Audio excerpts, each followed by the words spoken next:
Paz, irmãos.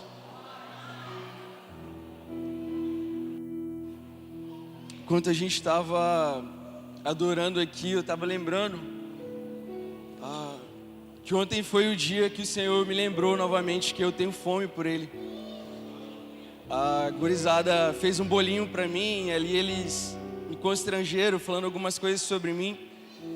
E eu acho que teve mais significado naquilo tudo foi ouvir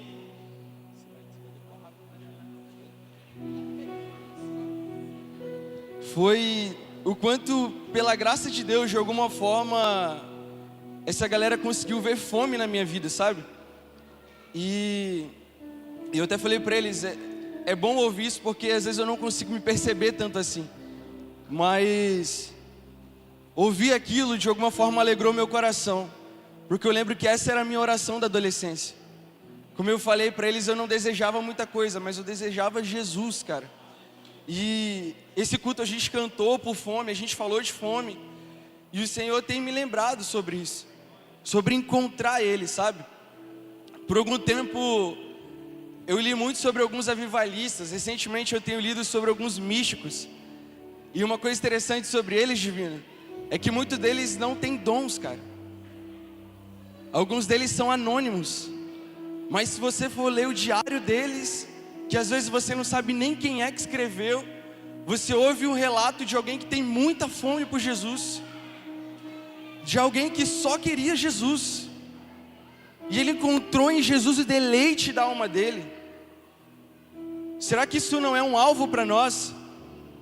Talvez um culto como esse, onde tem essa molecada aqui pulando e tudo mais, pensar em fome parece ser algo para gente infantil. Pensar em fome parece ser algo para uma fase da vida. Mas fome é o combustível da nossa espiritualidade. Fome é uma linguagem de busca. Você pode chamar isso de qualquer outra forma, mas seja a forma como você chamar isso, tenha isso, cara. Porque não há outro sentido na espiritualidade senão conhecer a Cristo. Esse Deus escolheu se revelar, esse Deus escolheu se dar a nós para ser experimentado, para ser provado.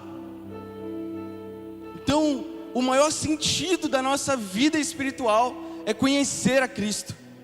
Não como conhecimento, não segundo a carne, mas uma experiência no Espírito. E que o Senhor realmente nos marque com fome. Nós somos uma casa profética, amém? Amém? Essa é uma palavra que Ele nos deu. Fome faz parte de uma casa assim. Um ambiente de fome, um ambiente de busca, um ambiente de deleite, de desespero, faz parte da nossa genética espiritual. Que a gente não esqueça disso, meus irmãos. E alguns irmãos têm sentido que o Senhor tem aberto uma janela para isso. Então, entremos. Sem muita delicadeza. Essa não é a palavra que eu quero, mas sem muita... algo que é mais organizado, polidez, mas com santo desespero, porque se o Senhor abriu algo, e esse algo é Ele mesmo, entremos com bastante fome, entremos com bastante sede. Eu senti de compartilhar isso enquanto a gente tinha esse tempo. Não é muito do que eu vou falar, mas o Senhor me ministrou muito com isso, e o Senhor tem nos lembrado disso. Eu quero terminar minha vida sendo esse cara faminto. Se daqui para frente toda a minha vida foi esquecida a nível do que eu posso ser, eu quero ser um cara escondido, faminto por Ele. Anônimo, como vários que não tocaram o mundo, mas tocaram Ele, cara. Que o Senhor nos conserve com essa chama, com esse coração. Em nome de Jesus. Se você puder, abra a Bíblia em João 2, verso 13. Jesus. João 2, verso 13.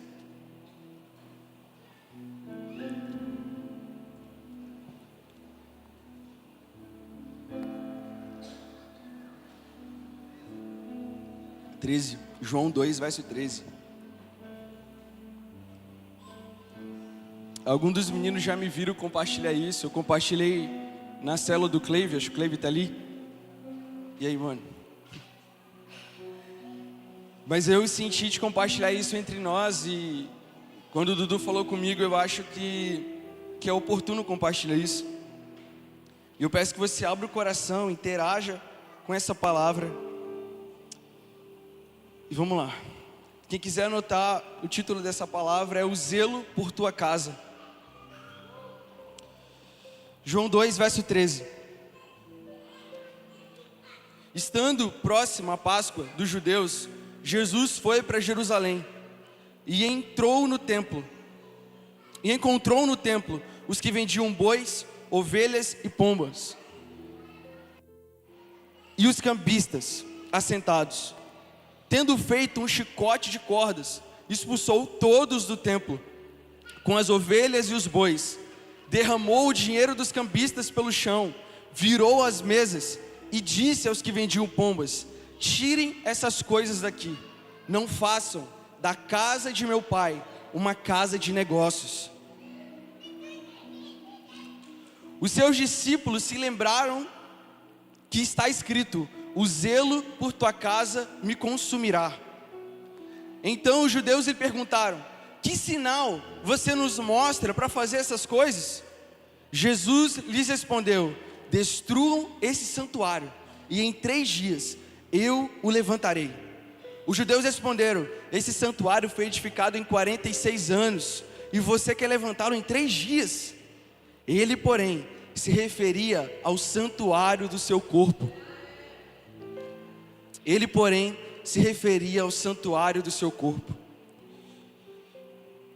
A gente vai ler um outro verso que vai complementar mais aquilo que a gente quer falar.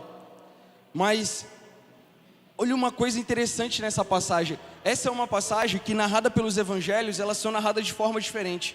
Aqui em João é o único que fala, que lembra de Salmo 69, versículo 9. O zelo por tua casa me consome. E ao ver Jesus virando as mesas, expulsando os cambistas, botando para fora os vendedores, aqueles que compravam, aqueles que carregavam coisas no meio do templo, eles se lembraram, olharam para ele e viram: o zelo por tua casa me consome. Acho que a primeira coisa que a gente pode falar disso é que Jesus, meu irmão, ele vivia as profecias. Jesus vivia sendo a própria profecia. O salmista tinha dito isso há muito tempo atrás. Só que quem era zeloso por sua casa? Ou melhor, quem é zeloso por sua casa? O próprio Jesus. E o que a gente vai falar hoje é que esse Jesus zeloso por sua casa não foi zeloso apenas para virar mesas lá no passado. Ele ainda é zeloso. Ele ainda é consumido por zelo por sua casa. E o convite para nós hoje é sermos chamados para que esse próprio zelo queime em nós também, pela casa do Senhor. E a gente vai conversar um pouco sobre o que é essa casa, e sobre o que a gente pode entender dessas passagens. E para complementar mais, abra em Marcos 11, verso 15. Marcos 11, verso 15.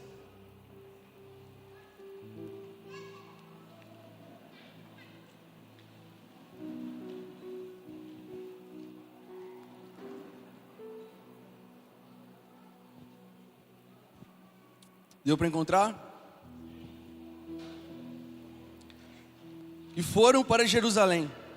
Quando Jesus entrou no templo, começou a expulsar os que vendiam e compravam. Os que vendiam e compravam. Quando a gente olha em João, ele expulsa os que vendem. Marcos não dá mais detalhe das coisas. Ele expulsa os que vendiam e os que compravam. Derrubou as mesas dos cambistas. Derrubou a mesa dos cambistas e as cadeiras dos que vendiam pombas. Derrubou as mesas dos cambistas e as cadeiras dos que vendiam pomba. E não permitia que ninguém atravessasse o templo carregando algum objeto. Também os ensinava e dizia: não é isso que está escrito? A minha casa será chamada casa de oração para todas as nações, ou para todos os povos. Mas vocês fizeram dela um covil de salteadores. Aqui em Marcos a gente tem mais claro o que essa passagem está dizendo. Então, para tentar sintetizar e dar um contexto a isso, aqui é Páscoa. Então, todos os judeus espalhados estão indo para Jerusalém, porque em Jerusalém era o lugar onde eles iam oferecer o sacrifício. Eles iam trazer um sacrifício. Então havia uma mobilização muito grande para ir a Jerusalém, para que todo judeu pudesse sacrificar. Então aqui está um movimento grande demais. Judeus estão vindo, trazendo os seus sacrifícios, o seu bezerrinho, a sua pomba, seja o que for, de acordo com a condição que ele pode levar ao Senhor. Só que há um mecanismo muito novo aqui. Há uma metodologia muito sofisticada. Há uma ideia disruptiva que tiveram. Se eu moro muito longe e eu preciso ir para Jerusalém e eu vou levar o meu sacrifício, é meio trabalhoso, vai me custar bastante. Eu viajar quilômetros e quilômetros, com um bocado de menino, com um monte de gente, levando sacrifício para oferecer ao Senhor. Talvez seja mais fácil eu simplesmente chegar em Jerusalém, tirar um dinheirinho, comprar o sacrifício que alguém já engordou, já preparou, ir para o templo, dar para o sacerdote e está tudo ok. Não é uma ideia boa? Que ideia sofisticada, que ideia perfeita. E é isso que está acontecendo. Só que isso está acontecendo em um lugar que não era para acontecer.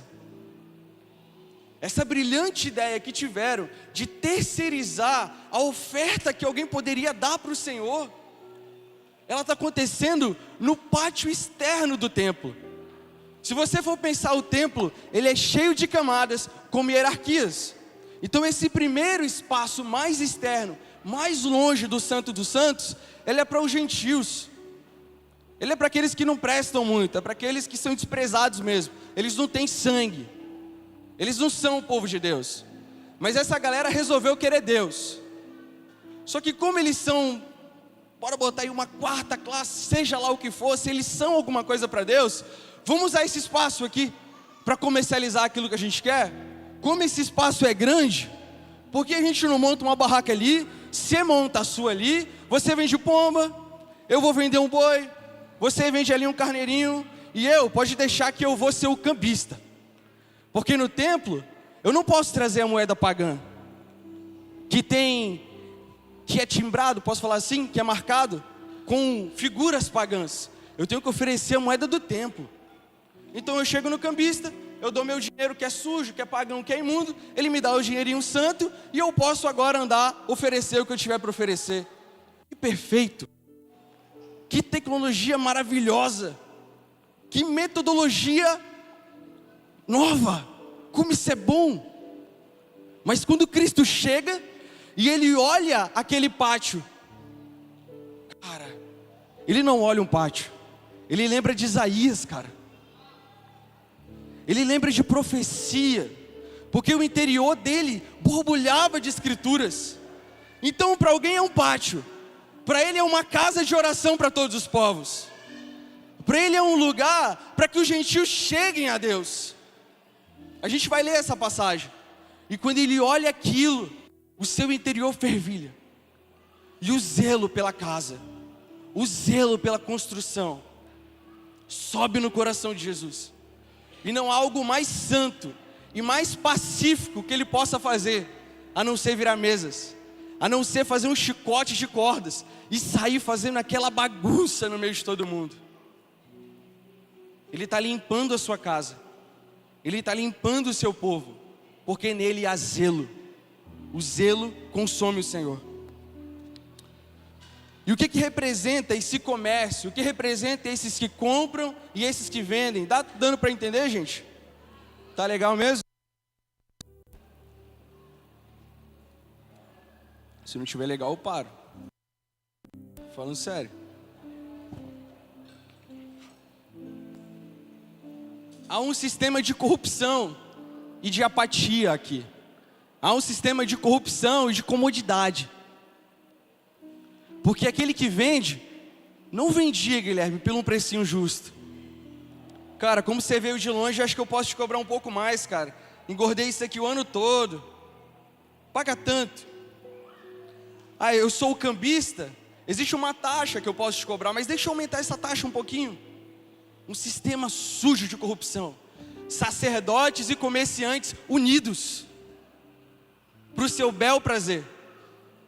Sacerdotes e comerciantes unidos para enriquecer o seu bolso e o seu ego. Você trouxe um bezerro? Cara, mas eu vi que seu bezerro está meio danificado. O Senhor não vai se agradar dele não. Passa ali no fulano de tal, não passa no outro não. Compre e traz para mim. Corrupção na casa de Deus. Corrupção na adoração ao Senhor. Corrupção naquilo que é sagrado. Esse era o sistema daquela época. Mas e quem compra? Será que é puro nessa história? Quem chega para comprar, será que é o lesionado nisso tudo? Será que ele também não tem agrado naquilo? Oferecerei ao Senhor sacrifícios que nada me custem.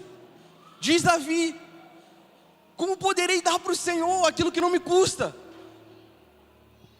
Será que as escrituras fervilhavam na cabeça dele quando ele decidia pagar pelo sacrifício? Será que existia um zelo no seu interior quando ele via aquele pátio imundo? Provavelmente não, porque é fácil para mim pagar, é fácil para mim terceirizar. Eu posso até pagar um pouquinho mais, eu não tive todo o trabalho. O Senhor está vendo como meu bolso honra Ele. O Senhor está vendo como eu sou desprendido do meu dinheiro. Eu até comprei um bezerro aí, de um cara todo imundo, todo sujo. Pelo menos eu dei. Essa era a mentalidade, meus irmãos. Corrupção e comodidade. Existe o que compra e existe o que vende. E existem os cambistas que trocam, que se favorecem daquilo. Mas no fim, todo mundo sai confortável. Fizemos o que precisávamos fazer. Cumprimos a lei de Moisés. Yahweh, era isso que o Senhor queria, a gente te deu. Graças a Deus, mais uma Páscoa, que venha do ano que vem. Vai ser melhor ainda. Vou juntar meu dinheiro, vou comprar um bezerro maior ainda. Adoração completamente corrompida. Um coração totalmente corrompido. Uma espiritualidade totalmente corrompida. Na casa de Deus. Jesus ainda fala sobre aqueles... eu estou em Hebreus, não sei porquê, mas vamos para Marcos. Vamos voltar para o texto de Marcos. Marcos 11:16. E não permitia que alguém atravessasse o templo carregando algum objeto. O templo era sagrado. O templo era completamente separado para adoração. Só que eu tenho que carregar umas pombinhas. Eu tenho que carregar umas mesas, umas cadeiras, porque eu montei minha bancadinha bem ali. Poxa, é muito longe eu dar a volta por fora. Deixa eu passar aqui no meio mesmo. É rapidinho. Vou carregar minhas tralhas aqui para montar ali. Quando Jesus vê isso, ele pira. Como assim? Esse espaço é sagrado, cara. Isso foi feito para adoração. Como você está carregando uma mesa, seja o que for? Ele não permitia que ninguém carregasse nada. Porque sabe o que aqueles caras queriam? Um belo atalho. Eu andar por um espaço não sagrado ia demorar demais. Deixa eu passar aqui no meio mesmo. É só para os gentios, né? É só para os gentios. Esse espaço aqui é para quem não merece mesmo. Deixa eu passar aqui no meio mesmo carregando minhas coisas. Deixa eu pegar meu atalhozinho, que é mais fácil. Deixa eu pegar um caminho que não vai me custar muito. Esse era o que carregava coisas. E nem ele se safou de Jesus.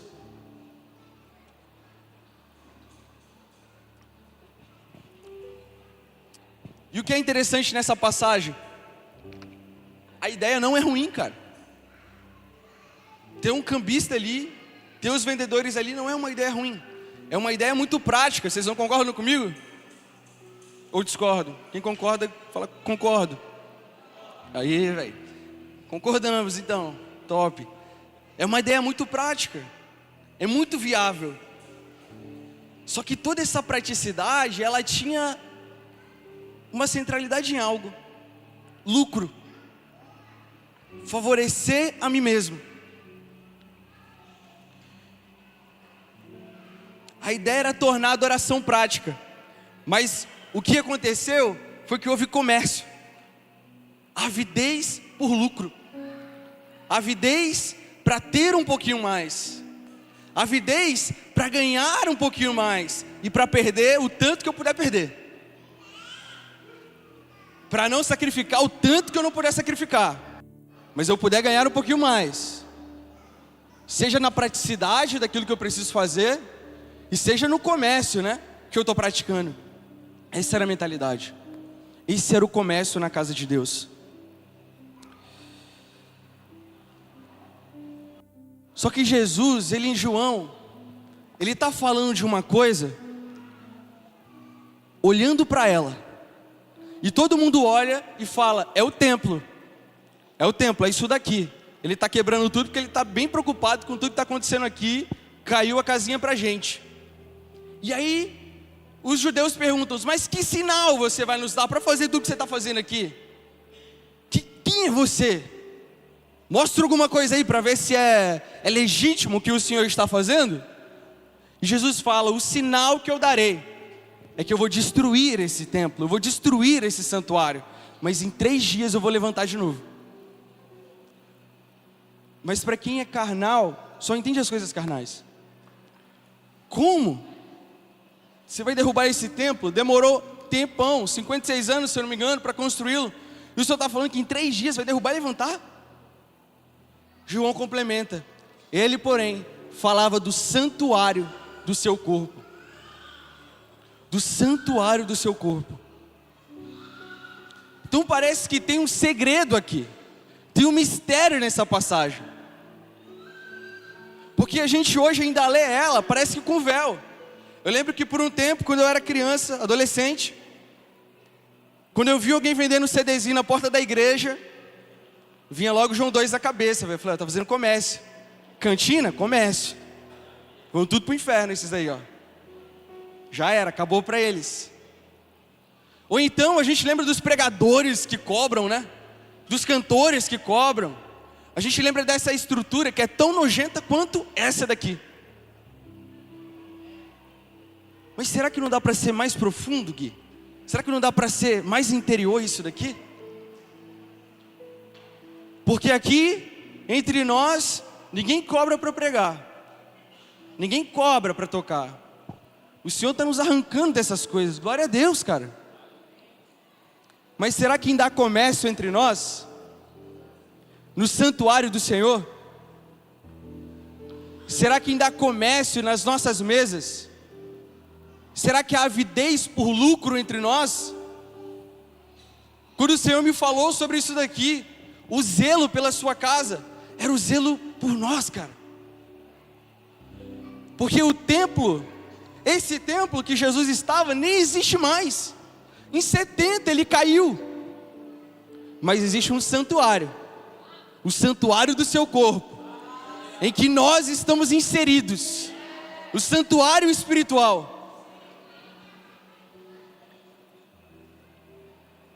E é sobre isso que Jesus está preocupado. É aí que os olhos de Jesus estão. Se Cristo foi zeloso ao ponto de destruir tudo que ele podia destruir, virar tudo, cara, no santuário, num templo que era só sombra, que era só um lembrete do que ia ser no futuro, quanto mais o santuário do seu corpo, quanto mais no santuário que ele nos inseriu.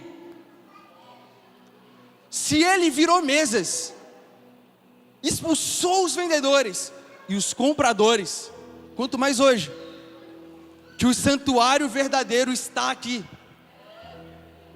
Quão zeloso o nosso Cristo ainda não continua sendo, e sempre será, pela sua casa. Eu queria que a gente está em Marcos, né? Eu queria que a gente lesse os versos que Jesus cita. E abrindo um parêntese,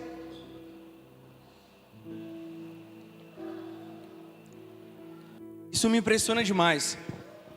Quando eu leio os profetas menores, quando eu leio os profetas, quando eu vejo Jesus E aquilo que Jesus fala é escritura. E aquilo que Jesus faz e cumpriu-se a palavra que dizia. Se você começar a ler Mateus, Mateus é cheio disso. E cumpriu a palavra do profeta. Jesus dá uns 2, 3 passos, cumpriu a palavra do profeta. Cumpriu a palavra do profeta que dizia.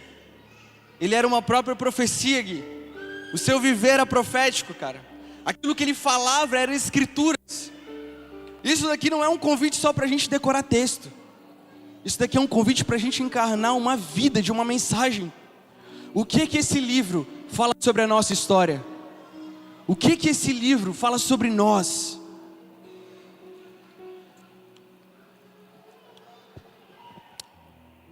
Jesus, quando vira tudo, ele diz: não é isso que está escrito? A minha casa será chamada casa de oração para todas as nações. Esse é um verso de Isaías 56, versículo 7. Isaías 56, versículo 7. Isaías 56 é um capítulo de Isaías, onde ele vai falar muito, ou somente, sobre os gentios. Ele vai falar que essa salvação alcançará os gentios, que essa salvação chegará ao povo que não é, mas vai passar a ser. Isso fala de nós, cara. Isso fala da gente aqui. Essa mensagem nos alcançou. Amém? Isso é empolgante para você? Essa mensagem te alcançou, meu amigo. Não era para você, não era para nós, mas porque Ele é zeloso com sua casa, e o seu viver é profético, se expandiu. Pastor, não é mais um pátio para nós, é o próprio Cristo, é Ele por inteiro. Havia um pátiozinho para a gente adorar, agora é o próprio coração de Deus, cara. Agora é o próprio Jesus expandido e a gente dentro dele. Isso precisa ferir o nosso coração, cara. Parece que essas realidades, elas são contos para nós. Parece que essas realidades, elas são uma história legal. Ou somente é empolgante na nossa mente. Mas isso é para ditar a nossa vida. Quando eu entrar para orar, cara, eu tenho que lembrar de que não é mais um santuário, não é mais um pátiozinho, nem um santuário de pedra. É eu nele e ele em mim. É eu dentro dele, ele está dentro de mim. Ele me inseriu. Sabe o violãozinho, Gui? Não é um pátio, velho. É você dentro de Jesus. Sabe esse culto aqui hoje? É a gente dentro de Jesus. É Jesus dentro de nós. Ele foi zeloso com a sua casa. Ele foi zeloso para que os gentios alcançassem salvação, para que a gente alcançasse o seu coração. E um outro verso, eu quero que a gente abra esse. É Jeremias 7. Jeremias 7, versículo 11.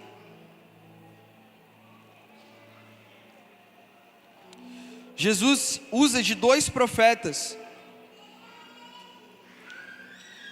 para falar sobre o estado da sua casa. Quando ele usa Isaías, ele fala do ideal do que essa casa deve ser. Essa casa tem o papel de ser uma casa de oração para todos os povos. Então ele fala do ideal dessa casa. Mas quando ele usa Jeremias, ele faz uma releitura de Jeremias, que cabe perfeitamente para a sua época. Ele lê Jeremias e ele é a mesma coisa. Jeremias 7 e João 2 é a mesma coisa. Por isso que Jesus se apropria dessa palavra. E eu falei o verso 11, mas eu quero que a gente leia um pouquinho mais. Jeremias 7, verso 1. A palavra que foi dita a Jeremias da parte do Senhor: fique junto à porta da casa do Senhor e proclame ali essa palavra. Escutem a palavra do Senhor, todos de Judá, vocês que entram por essas portas para adorar o Senhor. Assim diz o Senhor dos Exércitos, o Deus de Israel: corrijam a sua conduta e as suas ações, e eu os farei habitar nesse lugar. Aleluia. Não confie em palavras falsas dizendo: templo do Senhor, este é o templo do Senhor. Mas se de fato emendarem os seus caminhos e as suas ações, e se de fato praticarem a justiça, cada um com o seu próximo, e se não oprimirem o estrangeiro, o órfão e a viúva, nem derramarem sangue inocente nesse lugar, nem seguirem outros deuses, para o próprio mal de vocês, eu os farei habitar nesse lugar, na terra que dei aos pais de vocês, desde os tempos antigos e para sempre. Verso 8: e eis que vocês confiam em palavras falsas, que não servem para nada. O que é isso? Vocês roubam, matam, cometem adultério, juram falsamente, queimam incenso a Baal, seguem outros deuses que vocês não conheciam no passado, e depois vêm e põem diante de mim, neste templo que se chama pelo meu nome, e dizem: estamos salvos. Sim, só para continuarem a praticar essas abominações. Será que esse templo que se chama pelo meu nome é um covil de salteadores aos olhos de vocês? Eis que eu mesmo vi isso, diz o Senhor. Que texto pesado, cara. Que texto denso. Jeremias está olhando para a sua época, e se colocar os dois períodos, Jesus e Jeremias, é a mesma coisa: a suborno, a roubo, a injustiça.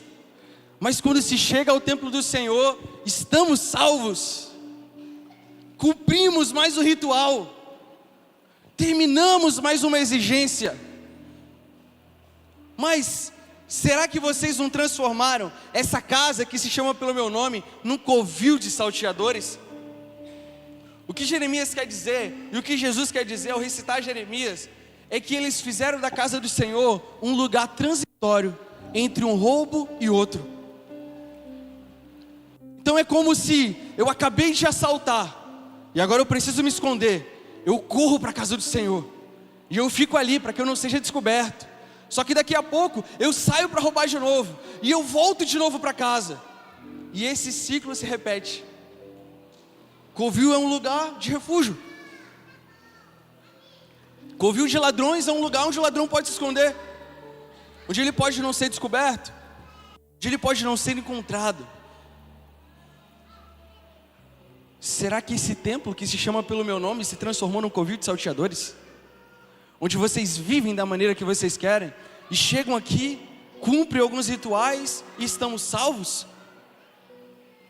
Será que Yahweh não foi claro em todas as escrituras em dizer que sacrifícios e ofertas não me agradam?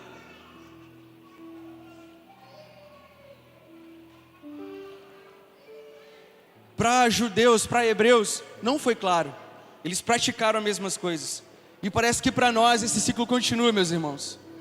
Só que ele vai ganhando modelos novos. Infelizmente, talvez essas passagens continuam atuais. Infelizmente, essa casa que se chama pelo nome do Senhor ainda continuam para alguns sendo covil de salteadores.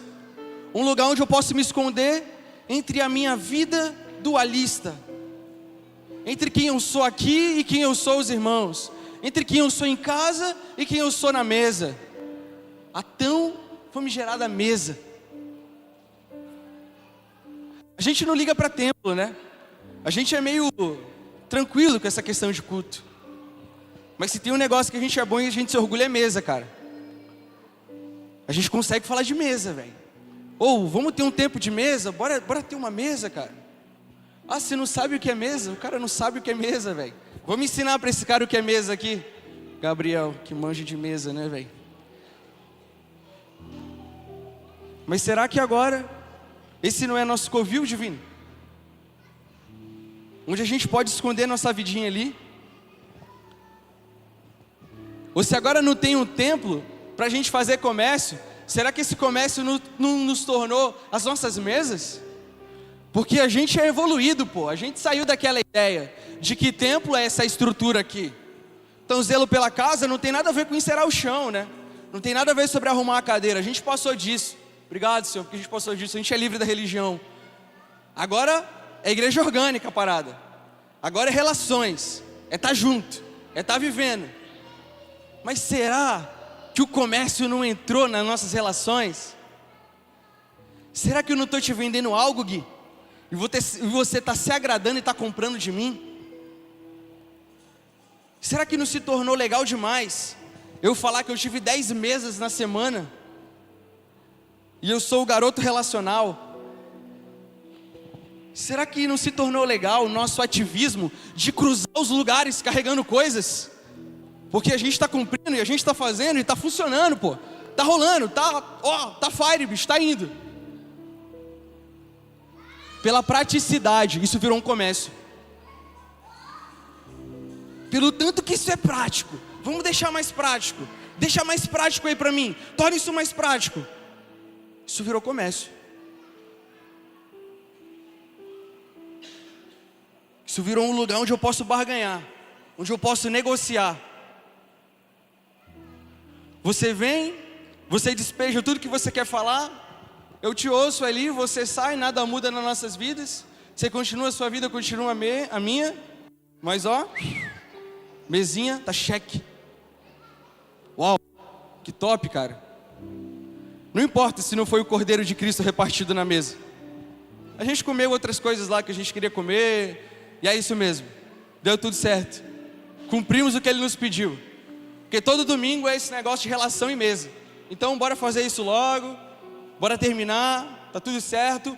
Ó, deu 9h30, tá na hora de ir, vamos, acabou. Comércio. Barganha.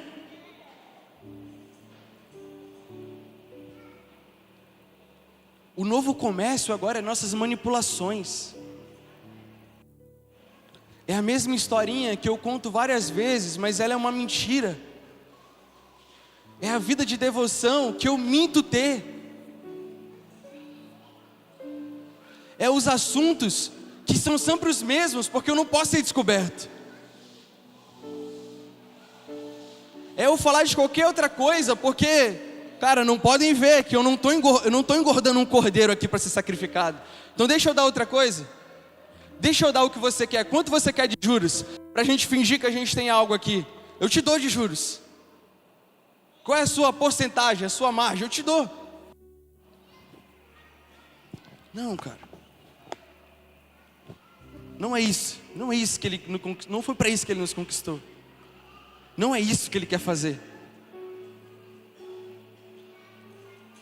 Não foi para isso que Ele nos reuniu.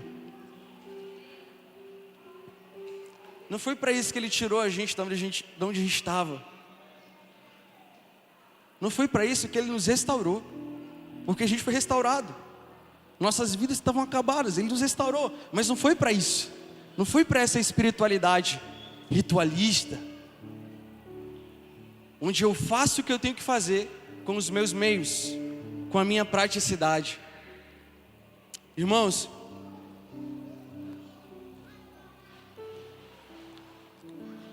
ler Atos é uma ambição para a gente. A gente quer viver aquilo. A gente é aquela igreja. A gente gasta as nossas vidas para que essa realidade seja entre nós. Não é uma utopia. Não é uma coisa do passado. E a gente precisa lembrar disso. Há algo muito comum entre nós agora, que são as agendas. A gente se tornou uma igreja organizada. Que top, Jonas. TDAH tá indo embora, velho. Glória a Deus, Senhor. A gente tem as nossas agendas, e não há mal nisso. Mas será que isso não é um comérciozinho do nosso coração? Posso te visitar? Posso, espera. Não vai dar não. E eu reconheço que a gente precisa se organizar. Reconheço por mim, que sou falho pra caramba nisso. Mas, e aquilo que a gente falava sobre igreja orgânica? Vida na vida. O chegar na casa sem avisar. Será que o nosso comércio agora é a seletividade? É a escolha que eu faço? Porque é melhor para mim? Será que agora a gente se tornou um tipo de judeu que não quer gentil?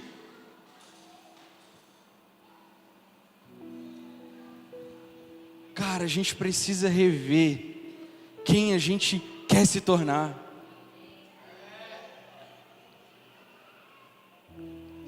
A agenda não pode ser para nós uma coisa rígida. A gente tem que lembrar que Ele nos chamou para ser uma igreja viva. E são pequenas coisas, cara, que nos arrancam.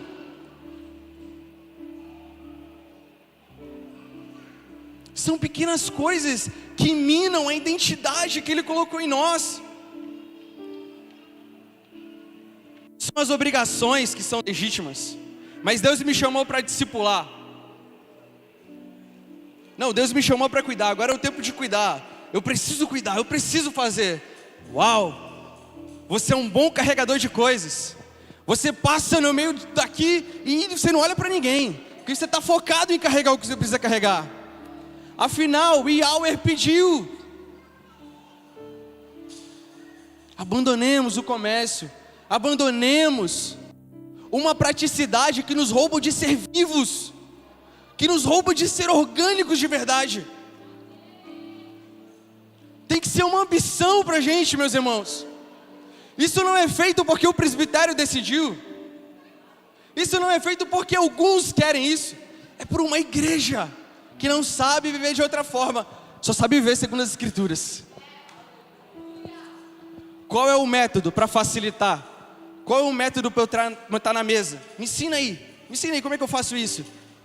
Não, eu não posso te vender, cara.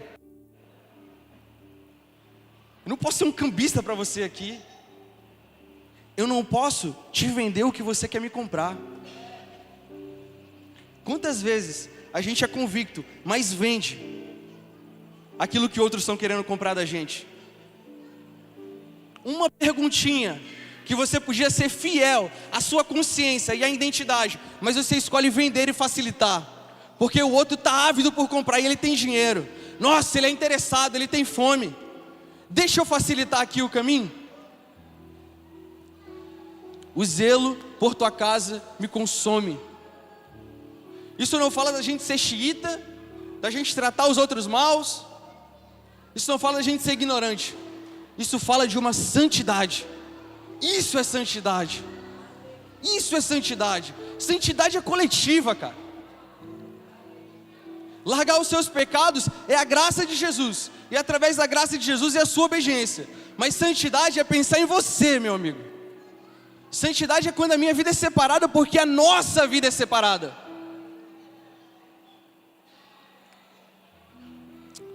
Aleluia. Tem que finalizar. João 2:21. Se você não quiser abrir, tá tranquilo. Jesus fala que o corpo dele é esse santuário. Hebreus 3:6 vai falar que Cristo é fiel na casa de Deus. E Cristo é a própria casa de Deus. E essa casa de Deus somos nós. Aí reside o zelo de Jesus por sua casa. Aí reside o zelo de Jesus por sua noiva. Eu queria que a gente fosse ler 1 Coríntios 3, no verso 1. Estamos finalizando.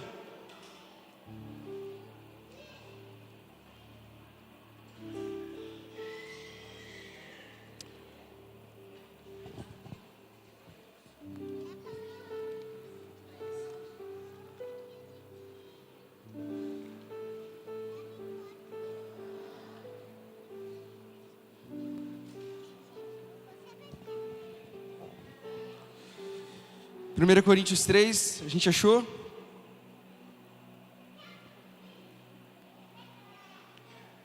A gente vai ser prático. Vou vender algumas coisas agora aqui. Eu, porém, irmãos, não pude falar a vocês como pessoas espirituais, e sim como pessoas carnais, como crianças em Cristo. Eu lhe dei leite para beber. Não pude alimentar com comida sólida, porque vocês ainda não podiam suportar. Meu Deus, cara. Nem ainda agora podem, porque vocês ainda são carnais.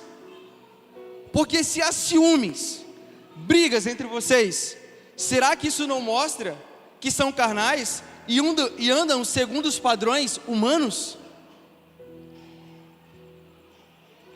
Quando alguém diz, eu sou de Paulo, outro diz, eu sou de Apolo, não é evidente que vocês andam segundo padrões humanos? Quem é Apolo? Quem é Paulo? São servos por meio de quem vocês creram, e isso conforme o Senhor concedeu a cada um. Eu plantei, Apolo regou, mas o crescimento veio de Deus, de modo que nem o que planta é alguma coisa, nem o que rega, mas Deus que dá o crescimento.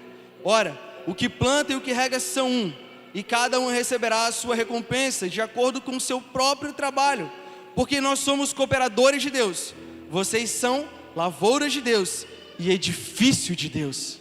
Olha a linguagem de novo, de construção, de edifício. Vocês são esse santuário, vocês são essa casa, nós somos essa casa em que Cristo é zeloso. No mesmo capítulo, verso 16 e 17, vocês não sabem que são santuário de Deus e que o Espírito de Deus habita em vocês? E se alguém destruir o santuário de Deus, Deus o destruirá, porque o santuário de Deus, que são vocês, é sagrado. O santuário de Deus, que são vocês, é sagrado. O que foi que fez Cristo arder em zelo e virar as mesas? O que era sagrado estava se tornando profano. Só que esse santuário, que é a sua carne, é o seu corpo, é sagrado, e sagrado de verdade. Aquilo era sombra, agora Cristo é realidade. E meus amigos, novamente, se ali Cristo não teve dó de virar mesas, de fazer uma bagunça, quanto mais no santuário que é realmente sagrado. E esse santuário somos nós. Lá teve vendas. Aqui Paulo vai falar que ele encontrou brigas, ciúmes, rinchas, divisões. Não há como ser uma igreja assim. Nós falamos no Igreja nas Casas, é inevitável que haja essas coisas no nosso meio. Mas sabe o que a gente quer viver? É ser literal quanto às escrituras. É nem esperar o sol se pôr, cara. É ser radical nisso. Eu preciso, cara, te liberar um perdão. Eu preciso consertar. Sabe, Jeremias, conserte o que vocês quebraram. Vai lá, reata as coisas. Aí vocês vêm para o templo. Vocês vêm e adoram, porque agora vocês se tornaram essa adoração. Vocês se tornaram sacrifício santo ao Senhor. O santuário somos nós. Livremos-nos, irmãos. Livremos-nos de tudo isso. Coisas pequenas, métodos, rinchas, gostos pessoais, o seu temperamento, a sua cultura, para viver aquilo que o Senhor está formando na gente. É um santuário vivo, é Ele mesmo. E para a gente terminar, vamos ler Romanos 12, verso 3.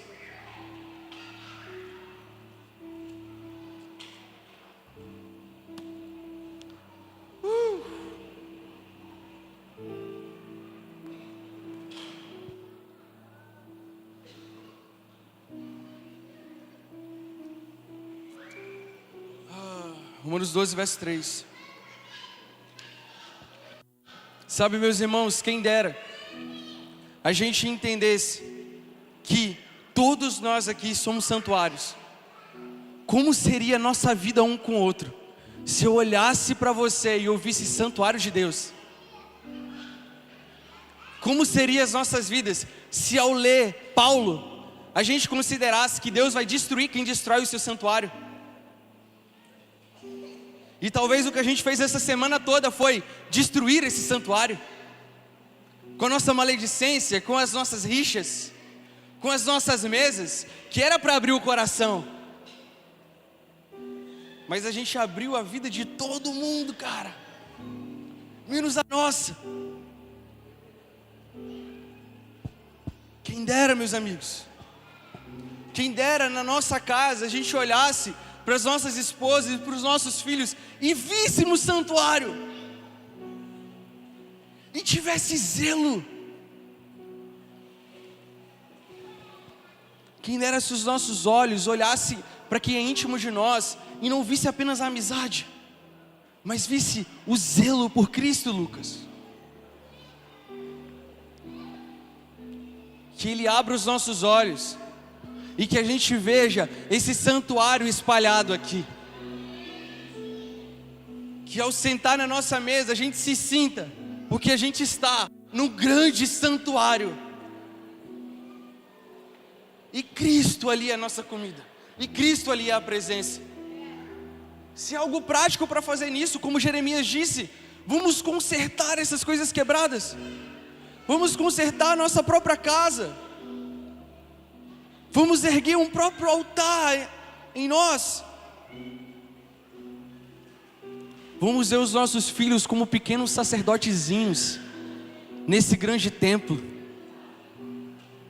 Uau! Romanos 12, verso 3. Porque pela graça que me foi dada, digo a cada um de vocês, que não pense de si, além do que convém. Pelo contrário, pense com moderação, segundo a medida da fé que Deus repartiu a cada um. Porque assim como num só corpo, temos muitos membros, e nem todos os membros têm a mesma função, assim também nós, embora sejamos muitos, somos um só corpo em Cristo, e membros um dos outros. Temos, porém, diferentes dons, segundo a graça que nos foi dada. Se é profecia, que seja segundo a proporção da fé. Se é ministério, dediquemo-nos ao ministério. O que ensina, dedique-se ao ensino. E o que exorta, faça-o com dedicação. O que contribui, com generosidade. O que preside, com zelo. Quem exerce misericórdia, com alegria. O amor seja sem hipocrisia. Odeie o mal e apegue-se ao bem. Ame uns aos outros com amor fraternal. Quanta honra, dê sempre preferência uns aos outros. Você quer um drive, uma dica, algo prático? Romanos 12, cara. E aí melhora, calma aí. Quanto ao zelo, não sejam preguiçosos, sejam fervorosos de espírito, servindo o Senhor. Quanto ao zelo, não sejam preguiçosos, sejam fervorosos de espírito, servindo o Senhor. Alegre-se na esperança, sejam pacientes na tribulação, perseverem na oração, ajudem a suprir as necessidades do santo, pratiquem a hospitalidade. Isso é o prático, de zelar pela casa do Senhor. Sejamos zelosos, meu amigo. E a gente saiu da dualidade, da vida de oração e da vida de comunhão. Sejamos zelosos em uma vida por completo. Uma vida onde eu sou zeloso com a minha família, eu sou zeloso quando eu prego na rua, eu sou zeloso com meus amigos. A minha vida foi consumida por zelo. Amém? Vamos nos colocar de pé. Aleluia. Essa é a esperança das nossas vidas. Eu oro para que, se essa palavra não conseguiu ser tão prática quando ela deveria ser, e não era muito a minha intenção fazer isso, que o Espírito traduza isso no seu interior, que o Espírito ministre isso no seu interior, mas que a gente caminhe para responder o Senhor, para ser fiel nesse santuário. Porque, meus irmãos, um dia esse santuário vai invadir toda a terra. Toda a terra. E o que nós vivemos hoje fala do nosso futuro.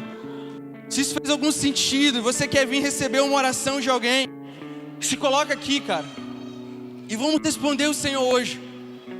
Vamos entregar para o Senhor hoje aquilo que Ele merece, o zelo que Ele tem nos chamado a viver. Senhor Jesus, nós chegamos a Ti, Senhor. Nós queremos ser zelosos na Sua casa, Senhor. Nós não queremos vender e comprar. Nós não queremos manipular as coisas. Nós não queremos manipular as relações, manipular a nossa espiritualidade. Queremos viver uma vida entregue, Senhor. Queremos viver uma vida, Senhor, de consciência de que a casa que você nos inseriu é uma casa de oração para todos os povos.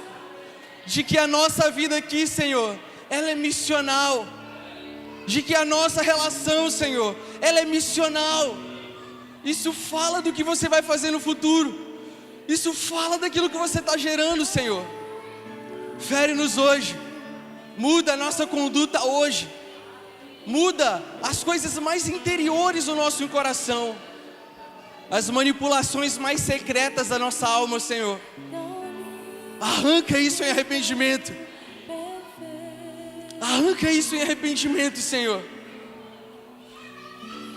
Torna-nos zelosos. Torna-nos, Senhor, fiéis na sua casa. Traz clareza agora em nossa mente, Senhor. Traz clareza agora em nosso espírito. Os lugares, Senhor, que nós transformamos em um covil para se esconder. Traz clareza sobre a vida dualista que nós insistimos em viver. E nos arranca, Senhor. Nós não queremos apenas a consciência de que estamos nesse lugar. Nós desejamos ser arrancados para o santuário verdadeiro. Nós desejamos ser envolvidos no santuário verdadeiro. Ah, Jesus, desejamos quando você vai cumprir Zacarias, em que todos os lugares vão se transformar em um lugar de adoração, e toda a terra será templo. Isso já iniciou, Senhor, mas nós queremos cooperar com a nossa devoção, cooperar com as nossas mesas, cooperar com os nossos encontros, para que você expanda o seu santuário sobre todo o cosmo.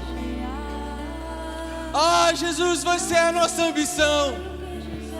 Você é o zelo que consome os nossos dias. Ei!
Sabe, irmãos, diante de tudo isso que o Melvin liberou sobre nós, o Senhor me traz à memória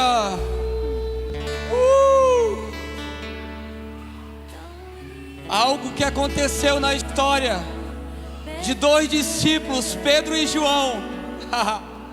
Provavelmente eles recordaram desse momento em que Jesus entra no templo e expulsa os vendedores, os compradores e os cambistas. Pedro e João, cheios de zelo pela sua casa, olhando para aquele homem coxo no mesmo templo, só que em lugar diferente. E aquele homem pede dinheiro, pede uma esmola. E Pedro e João, cheio de zelo, pastor Edu, olha para ele e diz: eu não tenho prata nem ouro, mas o que eu tenho, isso eu te dou.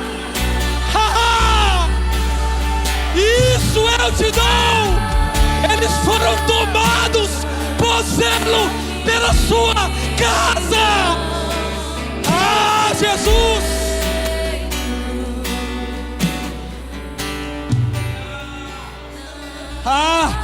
não vou te dar dinheiro, eu não vou te dar prata, eu não vou te dar um atalho para você continuar o mesmo.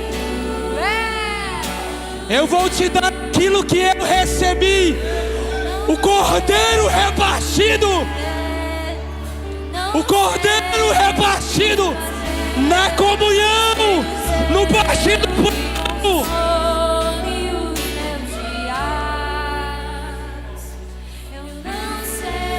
Ah, Jesus, nós queremos aprender com Pedro e João, que aprenderam com você, Jesus.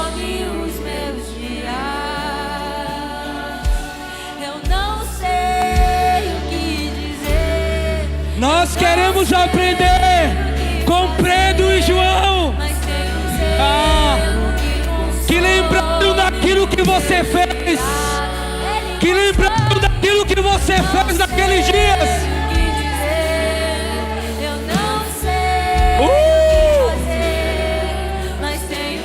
Por isso, irmão, você que recebeu essa mensagem, que ouviu aquilo, tudo que foi liberado a partir do nosso irmão Melvin,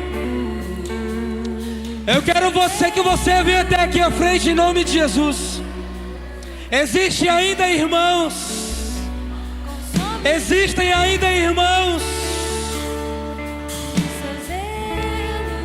você que um dia foi tomado pelo zelo, e que talvez essa chama apagou, venha até aqui à frente em nome de Jesus. O Senhor quer te batizar com zelo essa noite. Mas tem um zelo que consome os meus dias. Porque vai chegar um momento em que você vai dizer para os irmãos que sentaram à mesa com você: eu não tenho ouro e nem prata, receba o Cristo que eu tenho. Aleluia. Não sei o que fazer, mas tem um zelo que consome os meus dias. Venham, aqueles que querem receber oração. Aqueles que querem receber oração, venham. Que o zelo da tua casa te consuma por inteiro. Que o zelo da tua casa, me consuma por inteiro. Batiza-nos com temor, batiza-nos com santidade, batiza-nos com amor, batiza-nos com teu fogo, Senhor. Fogo do teu Espírito.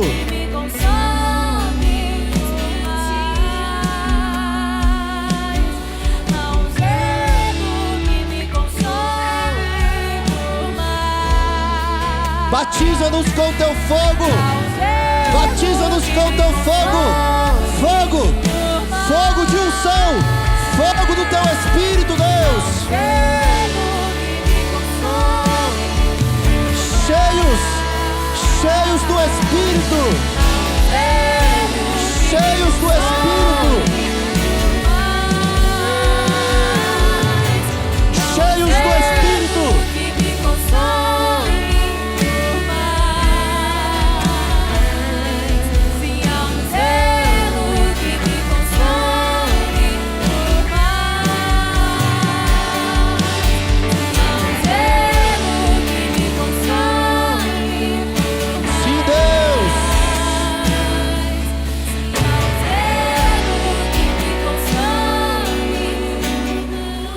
Aleluia.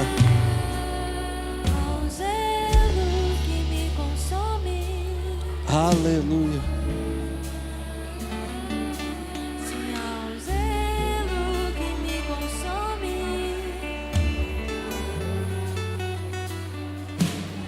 Há um zelo que me consome por dentro. Há um zelo que me consome. Aleluia.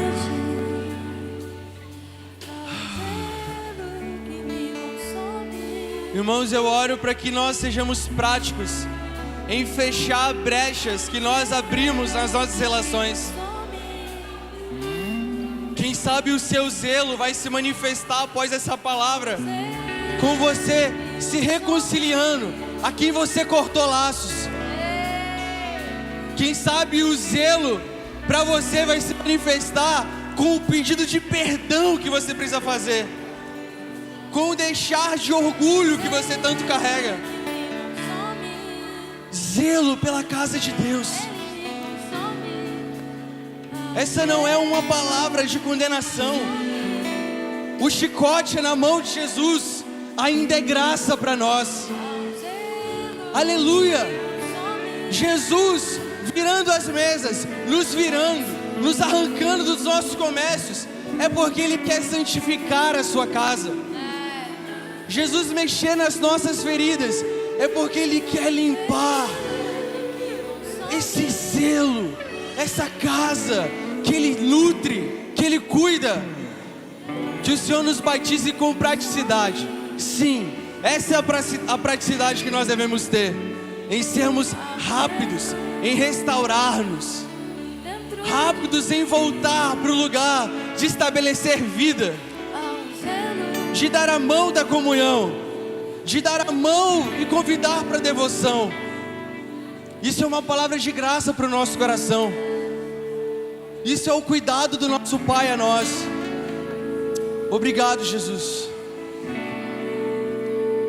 Amém, Jesus. Senhor, nós oramos pela restauração, Senhor. Que aquele que estava paralisado, Senhor, na porta do templo, aquele que estava paralisado na sua vida, Senhor, que a partir de hoje ajuste aquilo que precisa ser ajustado, que se ponha de pé e glorifique ao Senhor Jesus. Oramos por esse zelo, Senhor, em nome de Jesus, em nome de